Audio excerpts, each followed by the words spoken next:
Finance. TINUBU writes National Assembly makes fresh request of over 1 trillion naira new external borrowing plan. KOGI state lawmakers decree illegal mining activities, push for prohibition bill. Governor OKPEBHOLO declares war on cultism in Edo State. Ukraine fires US-made longer-range missile into Russia. In sports, Rwanda stunned Nigeria with 2-1 comeback victory in final AFCON qualifier. A very warm welcome to you. This is MLC TV Global News, reaching you live from the city of Lokoja, the confluent state of Nigeria. I am Gift Daniel. Thanks for joining. President Bola Tinubu has written to the National Assembly seeking approval of a fresh 1.767 trillion naira as a new external borrowing plan in the 2024 Appropriation Act. If approved, the loan will be used to part-finance the budget deficit of 9.7 trillion naira for the 2024 budget. The President's request was read by the Speaker during plenary on Tuesday. The President has also forwarded the MTEF FSP 2025 to 2027 to Parliament and the National Social Investment Program Establishment Amendment Bill to make the social register the primary tool for the implementation of the federal government's social welfare programs. This development comes amid growing concerns over Nigerians' rising debt servicing costs. The Central Bank of Nigeria revealed that the country spent $3.58 billion on servicing foreign debt in the first 9 months of 2024. While Nigeria faces growing financial pressures, the government is seeking external funding to manage its budgetary needs while addressing the economic challenges posed by its debt obligations. President Bola Tinubu has hailed the creation of Global Alliance Against Hunger and Poverty, championed by President Luiz Inácio Lula da Silva of Brazil. Tinubu described the alliance as pivotal in the global fight against hunger and poverty. He made this statement on Monday at the 19th G20 Leaders Summit opening season in Rio de Janeiro, Brazil. He landed the initiative and described it as the right step to address one of this world's most significant challenges.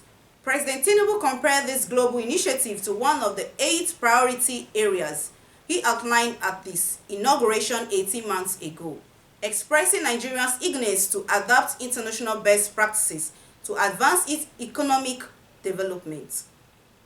He added that by supporting the initiative, Nigeria also demonstrates a solid commitment to realizing the Sustainable Development Goals, SDGs, particularly SDG 1, which focuses on eradicating poverty, and SDG 2, which aims to achieve zero hunger.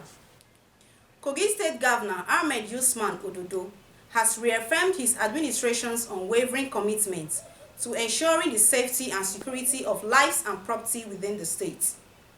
During a meeting held in Lokoja on Tuesday with members of the Vigilante group and professional hunters, Governor ODODO emphasized that security is a fundamental pillar of administration's agenda.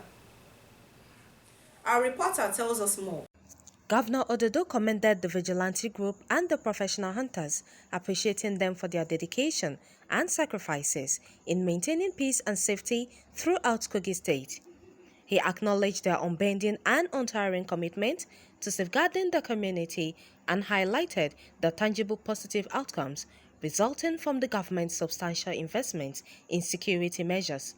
Governor ODODO also expressed gratitude to the National Security Advisor, Nuhu Ribadu, as well as the heads of various security agencies for their robust support, which he noted has played a crucial role in stabilizing the state's security landscape. He further praised President Bola Ahmed Tinubu for appointing capable individuals like Ribadu to steer the nation's security initiatives effectively. The State Security Advisor Jerry Omadara emphasized the governor's commitment to enhancing security and how it serves to deter criminal activities. Omadara also recognized the bravery displayed by the Vigilante group and reiterated the government's endorsement of a community-led security approach. Professor Abdullahi Yau, the leader of the professional hunters, assured the state governor of their group's steadfast collaboration with other security agencies to eradicate criminal activities in Kogi State. Kogi State Commissioner of Police, Bertrand Onuoha, praised the efforts of the professional hunters for their efficiency and their cooperative approach with conventional security forces. The professional hunters, approximately 300 in number, have been deployed in the state for over 2 months, working alongside existing security frameworks to enhance safety and security measures. Khadijat Mohammed, reporting for MLC TV. Lawmakers in the Kogi State House of Assembly have expressed deep concern over the escalating illegal mining activities in the state, emphasizing the negative effect on security and the environment. During a public hearing on Monday, November 18, 2024, on the proposed bill to prohibit the issuance of mining permits in Kogi State and other matters connected therewith, 2024, the chairperson of the House Committee on Mining, Omotayo Adeleye Ishaya, underscored the urgency of addressing illegal mining to protect the state's resources and ensure peace. Omotayo, who represents the Ijumu State constituency, stated that the bill, once enacted, would empower the state to monitor and tackle the menace of illegal miners. She highlighted how the activities of miners have contributed to environmental degradation and surge in insecurity across the state. The lawmakers collectively emphasized that immediate action is required to prevent further exploitation of the state's mineral resources by unscrupulous individuals. They pointed out that illegal mining deprives the state of its wealth and exposes communities to environmental hazards. Omotayo Ishaya further called for the active involvement of traditional rulers, religious leaders, and civil society organizations to ensure the successful passage and implementation of the bill. Lawmakers present at the hearing reiterated their commitment to working together to halt illegal mining and its ripple effects on Kogi State's security, environment, and economy. The Kogi State Auditor General of Local Governments, Yakubu Adabenege Siyaka, assured that the state government will continue to ensure that young women are mobilized towards being key role players. He gave the assurance when he received in audience the country head Young Women of Africa, Idris Omeza Asmahu, in his office. The change agents mentioned that the increased participation of women in governance in the administration of Governor Usman Ahmed ODODO was deliberate. The Auditor General expressed appreciation that youth of the state are now not just representing Nigeria in several fields, but are taking their talents and potentials outside the country to represent Africa internationally. He commended Kogi youth under the leadership of Governor Usman Ahmed ODODO for not limiting themselves to the state, but are going out of the country to make the desired impact. He commended Idris Omeza Asmahu for not just an indigene of the state with leadership qualities worth emulating, but also a female who is making the state proud. A non-governmental organization, the Progressive Patriots, has commemorated the 2024 World International Day of Tolerance in Lokoja, the Kogi State. The event, powered by Movement for Peace and Equitable Governance in Nigeria, MOPIGON, had Dr. Nuhu Solomon Ayegu, the former Provost Kogi State College of Health Science and Technology, IDA, as a guest speaker. Dr. Ayegu, who described tolerance as the willingness to accept, endure, and accommodate different opinions that may not align with one's own, highlighted that the significance of tolerance in achieving societal global peace and harmony. Our reporter Richard Ayokomi, who was at the event, tells us more.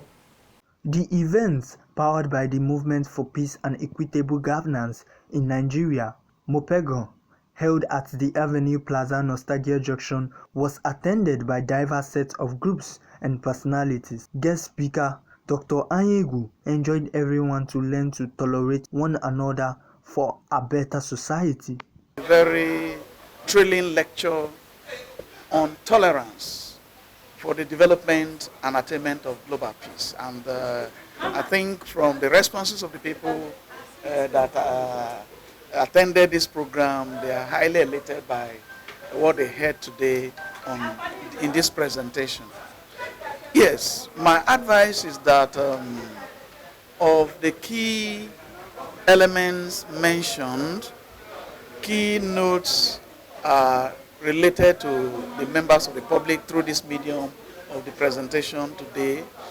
I wish to passionately appeal to all and sundry to imbibe that culture of tolerance so that there can be peaceful and harmonious coexistence in our present-day human society. The coordinator of the Progressive Patriots Council, Bello Omeza, and the chairman of the event, Yaya Ibrahim, who was represented by Augusti Omeza, described the program as timely. November 16 is the World International Day of Tolerance, and it is celebrated globally. So that is what we are commemorating here today. And the reason why we decided to bring in people together with a lecture that talks on peace and tolerance, the effect of peace and tolerance in the society. And so this is what we will continue to do, God helping us yearly. 16th of November is the date.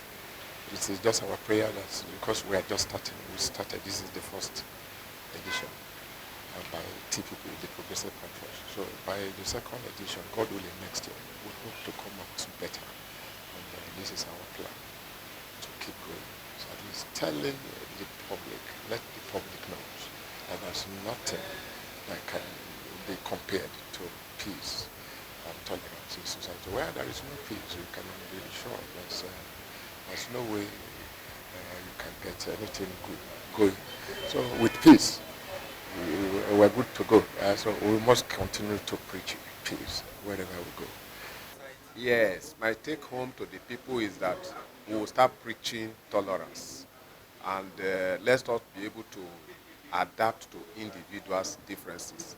We should take somebody's indifference very important, not minding the tribe where he comes from, not minding the religion where he comes from, and not minding the kind of occupation such persons is doing. But we should take ourselves as one. The event was used also to honor deserving individuals for their contribution to entrenching peace and harmony in the society. Among the awardees is Idowu Olugbami, the Chief Coordinator 21st Century CEO in KOGI State. He appreciates the organizers and said the recognition will spur him to do more. Well, my take home from this program is to tolerate is the essence. Having the capacity to tolerate others such that you can create peace within the environment. That is majorly a take home. And because we are the difference makers of the 21st century CEO, we can see it as something that is very necessary for the reign of peace, even within our society. November 16 every year is a day set aside to celebrate World International Day for Tolerance, which recognizes respect, acceptance, and appreciation among others. In Lokoja, I am Richard Ayokomi Toluyemi, reporting for MLC TV. Governor Yasit Alia of Benue State has approved 75,000 naira as a new minimum wage for civil servants in the state, effective from November 2024. The new wage was announced after a closed-door meeting with the Joint Negotiation Council, which includes representatives from the Nigeria Labour Congress, NLC, Trade Union Congress, TUC, and other affiliated unions. After the announcement, Governor Alia reiterated his commitment to improving the welfare of the state workers. In addition to the new minimum wage, he also announced the approval of payment of 3 months of outstanding salary arrears inherited from the previous administration. We go on a short break. We will be right back.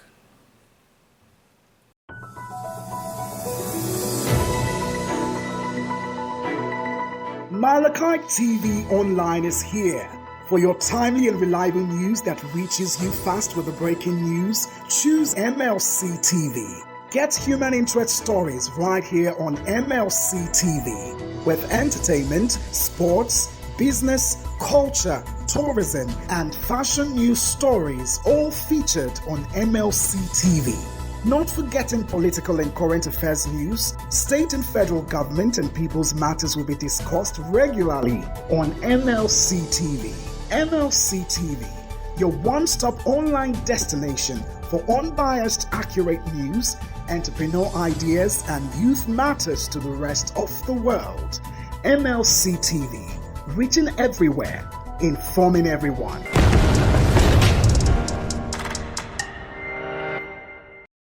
Welcome back. Thanks, you are still watching. Military to deploy combat helicopters in Sokoto against Lakurawa terrorists. Defense Minister speaking on the ongoing military operation against Lakurawa.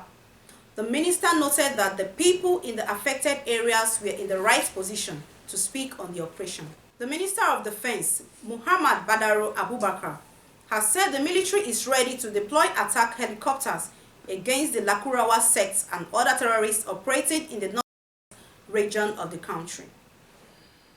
The Defense Minister spoke in Sokoto State on Monday while inspecting the facilities of the air component of Operation Fansan Yamma, adding that the military had taken a strong decision against the Lakurawa group. Edo State Governor Monday OKPEBHOLO on Monday ordered heads of various security agencies in the state to make the heartbeat unsafe for criminals elements. The governor gave the charge while briefing newsmen at the end of an inaugural security meeting held behind closed doors in Government House, Benin City, Edo State. Governor OKPEBHOLO said his administration places a priority on security and revealed that his government is doing everything to ensure that the state is safe for every resident. He noted that the issue of cultism dominated the security discussion, and his administration will not fold its arms while cult-related killings go on in the state. He urged security agencies to collaborate and ensure that they put a stop to the killings in the state, especially in Benin City. Now on crime. The Economic and Financial Crimes Commission, EFCC, has dismissed 2 officials over alleged corruption. The EFCC chairman, Ola Olukoyede, disclosed this during the opening of the 6th Annual Criminal Law Review Conference organized by the Rule of Law Development Foundation in Abuja on Monday, November 18, 2024. The EFCC chairman, who said the 2 officials were dismissed 2 weeks ago, said besides dismissal, hearing workers would also be prosecuted henceforth. Court jails KOGI state residents for using chemical dye to produce fake US $2 million. Amaka was convicted and sentenced on the 12th November 2024 by Justice Issa Danshin. One Kende Amaka, popularly known as Yomade Ademisoye Ojomo, has been sentenced to 1 year imprisonment by the Federal High Court sitting in Lokoja, Kogi State, for being in possession of fake $2,028,400. Amaka was convicted and sentenced on the 12th November 2024 by Justice Issa Danshin. According to the prosecution, which is the Economic and Financial Crimes Commission, EFCC, the offense is contrary to Section 2 and 5.1b of the Counterfeit Currency Special Provision Act 2024. The Prosecution Counsel Hadiza Afebwa, at the resumed hearing, reminded the court of the matter before it, explaining that it was for the continuation of trial, conviction and sentence of the defendants. On politics, the executive chairman of Obio Akpo local government area in Rivers State, Ihuo Chijioke, has forecasted significant challenges for Governor Siminalayi Fubara as he seeks re-election in 2027. Speaking to the Akpo Unity Forum, a socio-political group in Obiakpo, Chijioke described the upcoming election as a pivotal moment not only for Fubara's political future, but for the very essence and resources of the state. In his address, Chijioke also reassured the members of the group that they would be included in the Council's development efforts, offering possible appointments as aides or community members. Next, on our foreign news. Ukraine has fired US-made ATACMS missiles into Russia-Bryansk region. Russia's defense ministry said, after the Biden administration gave Kyiv the green light to use the longer-range weapons against targets into Russia, at 3:25 a.m. local time, Ukraine fired 6 ballistic missiles at a facility in Bryansk, the ministry said. According to confirmed information, America-made ATACMS operational tactical missiles were used. Russian air defenses shot down 5 of the missiles and another was damaged. Fragments from the damaged missile fell on the territory of a military facility, causing a fire that has since been extinguished. There were no casualties or damage. The attack will mark the first time Ukraine has used the longer-range American weapons to strike targets deep inside Russia. Kyiv has not immediately responded to the reports. On Sunday, US President Joe Biden authorized Ukraine to use longer-range American missiles inside Russia, ending a month-long prohibition aiming to help Ukraine defend itself while not drastically escalating the conflict. After Trump vowed to use military to deport migrants, Charles shocks TINUBU, repatriate 600 Nigerians in a bold declaration that has sparked heated debates. The United States President-elect has vowed to use military resources to carry out mass deportations of undocumented migrants. This announcement comes amid heightened global discussions on immigration policies, coinciding with a significant development in Africa. The Chadian government has repatriated at least 600 Nigerians classified as irregular migrants, many of whom were allegedly engaged in street begging. This development was disclosed by Mohammed Bakindo, the Director General of the Borno State Emergency Management Agency, SEMA, on Monday in Maiduguri, the capital of Borno State. According to Bakindo, these individuals, primarily from Borno, Kano, Sokoto, and Kaduna states, had entered Chad without proper documentation and lived in precarious conditions. Irregular migrants, as defined by international standards, are individuals who cross borders or live in country without necessary legal permissions. This includes using fake documents, overstaying visas, or engaging in activities prohibited by their residency conditions. It is important to distinguish irregular migration from illegal immigration, as the former includes those seeking asylum through irregular means, which is not considered a crime under international law. Next is sport updates.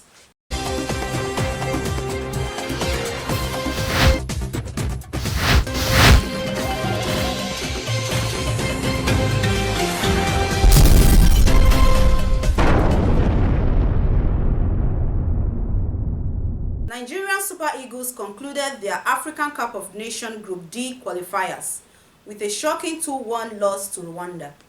The match, held on Monday in Uyo, Akwa Ibom State, showcased the underdogs' resilience as the Rwandan side came from behind to secure victory. However, Nigeria had already qualified for AFCON 2025 in Morocco, finishing top to the group with 11 points. Samuel Chukwueze gave Nigeria the lead in the 59th minute, delighting the home crowd. Rwanda, however, quickly responded with Amicable Mutinzi equalizing in the 72nd minute. Just 3 minutes later, Imani Chinwe Nchi completed the comeback, sealing a memorable win for Rwanda. The first half ended goalless, with both teams missing opportunities to take control. In the second half, Nigeria's early dominance faltered as Rwanda capitalized on defensive lapses. Nchiti, who was later booked for time wasting, emerged as the hero for the visitors. Despite the defeat, Nigeria topped Group D with 3 wins, 2 draws, and 1 loss, earning 11 points. Benin and Rwanda both finished with 8 points. but Benin secured second place on goal difference to join Nigeria in the tournament proper. Libya finished at the bottom of the group with 5 points.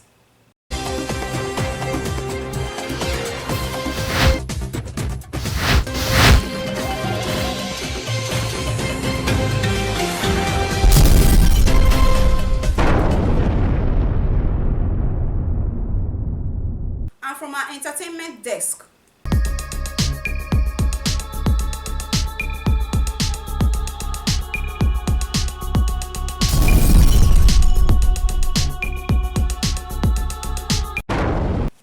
Zoe Ball has announced she's stepping down as presenter of Radio 2's breakfast show in December. Ball said, after 6 incredible years on the Radio 2 breakfast show, it's time for her to step away from the very early mornings and focus on family. She will remain on the station and said more news on what that would involve and would be announced in the new year. Ball later announced that Scott Mills will be her replacement, moving from his afternoon show slot on the station. Ball's last show will be on Friday 20th December, just in time for Christmas with plenty of fun and shenanigans. She told listeners on her Tuesday's show, telling her listeners about her decision. She said she has decided it's time to step away from the early alarm call and start a new chapter. From MLC TV, we celebrate the first Miss Nigeria, Grace Oyelude Atinuke, at 94. We pray that you celebrate many more years in the land of the living. Grace Atinuke Oyelude, born on November 16, 1931, is a retired registered nurse, midwife, and hospital administrator who rose to prominence as the first Miss Nigeria in 1957. Oyelude Atinuke Grace, born in Zabongere, Kano, Nigeria, raised in northern Nigeria. She went to school in Kano from 1940 to 1952, then joined UAC for work. In 1957, Oyelude became Miss Nigeria after her brother sent her photo to a contest. With the prize money, she went to England for nursing school. She qualified as a nurse in 1961 and midwife in 1962.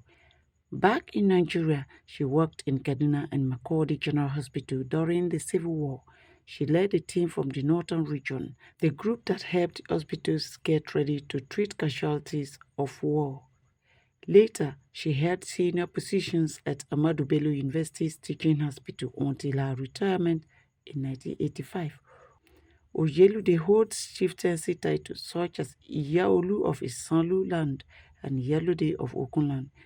She's blessed with children and many grandchildren. The prominent Oyelude Atinuke clocked 94 on November 16, 2024. And for Malachi Television, we pray to God to strengthen you more to live many more years in the land of the living. Happy birthday.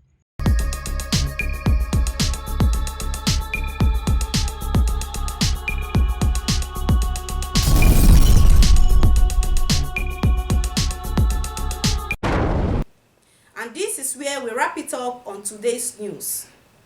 For more information or contributions and advert placements, please call the numbers displayed on your screen. Join us daily to watch our news and other exciting programs that will brighten your day. You can also subscribe to all our social media handles to watch our previous and subsequent programs.